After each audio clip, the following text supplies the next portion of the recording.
I was told that this graduation happened in two halves. There was a morning graduation, and I was not there.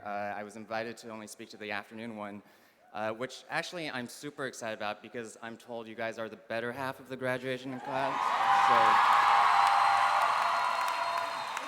And I've actually been in New York for 5 days and actually going to the airport right after this. And so I'm also very grateful because I was really hungover this morning after.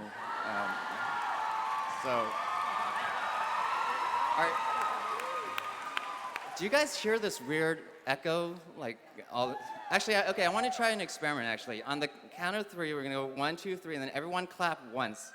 And let's see how it goes. 1, 2, 3. All right, let me try. Okay, how about on the count of three, everyone scream until I go like this. 1, 2, 3. No, when I go like this, you're supposed to actually stop. So, all right. This time, let's do like a blood-curdling scream, like you're about to die, okay? And make sure to stop, and louder too, okay? 1, 2, 3. All right, I'm pretty sure we scared the crap out of whoever was outside, and I'm pretty sure I will never be invited back as a commencement speaker. So, wow, graduation. I graduated 16 years ago and was thinking, okay, what do I wish that I was told at my graduation ceremonies? And I thought I'd talk about 4 different things. First is passion. Second is happiness. Third is luck. And fourth is pizza. And I'll start with the pizza, because this actually was right about the time, right before I was graduating. I was actually running a pizza business on the ground floor of my dorm. And it was an area set aside for students, and there were about 300 or 400 students in the dorm. And my roommate, Sanjay, and I decided to get into the pizza business. And every year, you're supposed to buy the business from the previous students. And so we actually bought the rights to the space and then bought pizza ovens and dealt with suppliers, hired employees that were basically other students. And occasionally I was actually making the pizzas myself. And this guy named Alfred, who actually later on became our CFO at Zappos, he would stop by every night and order a large pepperoni pizza from me, which actually wasn't that strange because I had heard about Alfred had this reputation for eating a lot. He had nicknames like human trash compactor, monster, and so on. And actually, later when we became, this is actually how we met, but later when we became friends, there'd be 10 of us late night at a Chinese restaurant. He would literally finish everyone's leftovers. So not actually that weird, he would buy a large pepperoni pizza from me, but then sometimes a few hours later, he'd come back and order another large pepperoni pizza from me. I was like, oh, he must be, skipped breakfast, must be really hungry tonight. Well, I found out several years later, Alfred was taking the pizzas upstairs and selling them off by the slice. So that's why he became our CFO at Zappos. So second thing, I guess I already talked about pizza. I want to talk about passion. I know there are many here that plan on either starting their own businesses one day or joining an exciting company. And a lot of times when I speak to entrepreneurial audiences and business audiences, I actually get asked sometimes, what's a good business I can go into where I can make a lot of money? And my advice to them is actually, rather than have money be your primary motivator, think about what would you be so passionate about doing that you'd be happy doing it for 10 years, even if you didn't make a lot of money from it. And that's actually what you should be doing. And the funny thing is, if you actually do that, you actually greatly increase your chances of making more money, because if you have your own business, every business has its ups and downs, and your passion is what's going to get you through the tough times. And it's also going to have this ripple effect onto your employees and your customers and so on. So I like to say, chase the vision, not the money. There was a movie that came out a few years ago called Notorious. Did anyone in this room see this? Okay, a few people. Actually, I think that's more people than have ever raised their hand to that question. Because it only lasted a week in a theater, and I thought I was the only one that saw it. But in the movie, Puff Daddy says to Biggie Smalls, also known as Notorious B.I.G., don't chase the paper, chase the dream. So,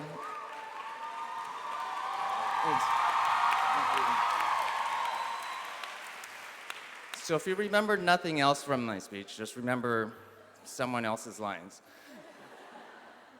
So that's the passion part. Next, I want to talk about happiness.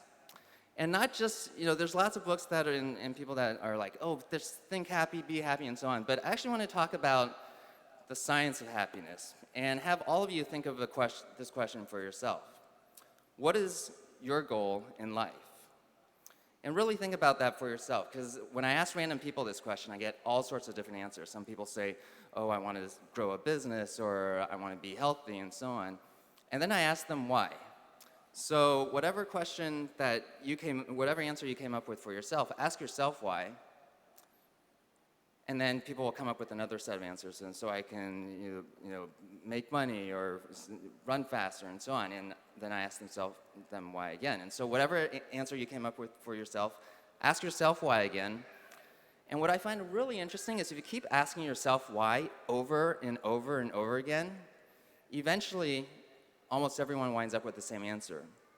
Whatever goal in life you're pursuing, the reason why you're pursuing it is because you believe that ultimately it'll make you happier.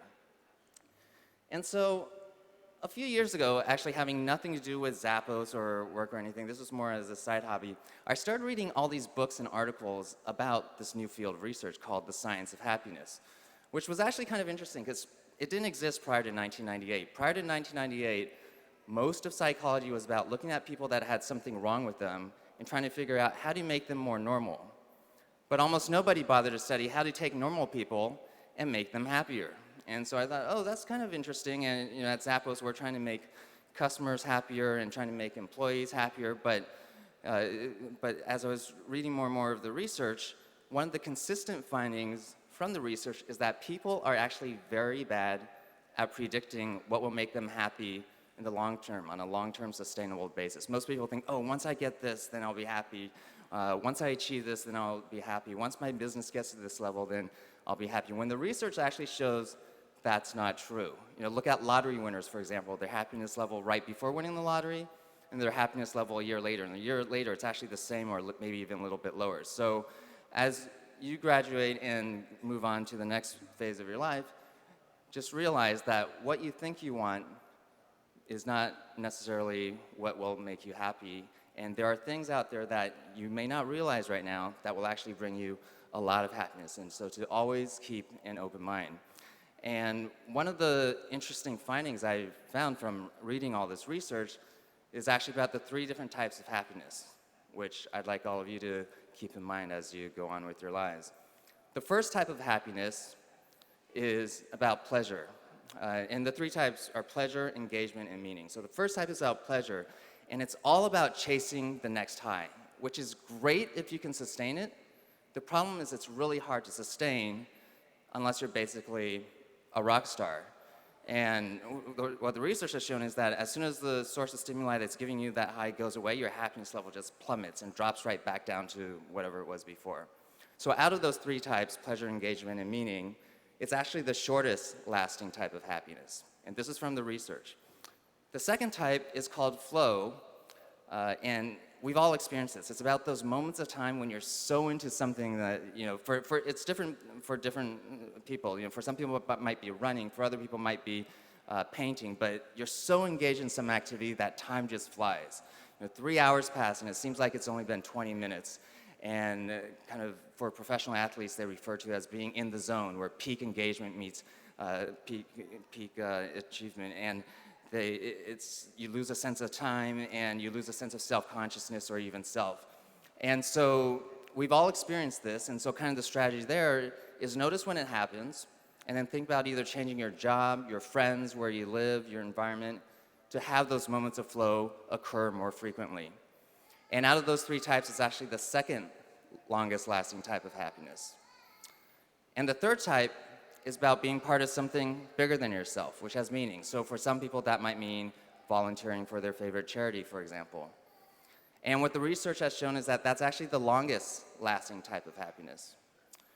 And the mistake that most people make in life is that they go through their lives chasing after the first type, thinking once they can sustain that, which as it turns out is actually next to impossible, then they'll worry about the second type, and then if they ever think about it or get around to it, then worry about the third type. Whereas based on the research data, the proper strategy is actually figure out the third type of happiness first. Think about what you can be part of that's bigger than yourself, that has meaning. And this isn't just altruism. This is actually research that has shown it actually makes people happier. And then layer on top of that the second type, doing something where you just lose track of time because you're so into it. And then anytime you've experienced the first type, that's just icing on the cake. So that's the happiness part. And then luck. One of the previous speakers made the comment of don't rely on luck. I say the opposite. Rely on a lot of luck. You know, it's actually one of our interview questions, one of my favorite interview questions at Zappos. We actually ask candidates on a scale 1 to 10, how lucky are you in life? And 1 is, I don't know why bad things always seem to happen to me. 10 is, I don't know why good things always seem to happen to me. Well, we don't want to hire the ones because they're bad luck. And we don't want bad luck to make its way towards Zappos. That's not good for business. And so this was actually inspired by a real research study where they asked that exact same question to a group of people. So they got, you know, if we asked this crowd, and I'm sure you'd get answers all over the board, they got all different answers. And afterwards, they had them do a task.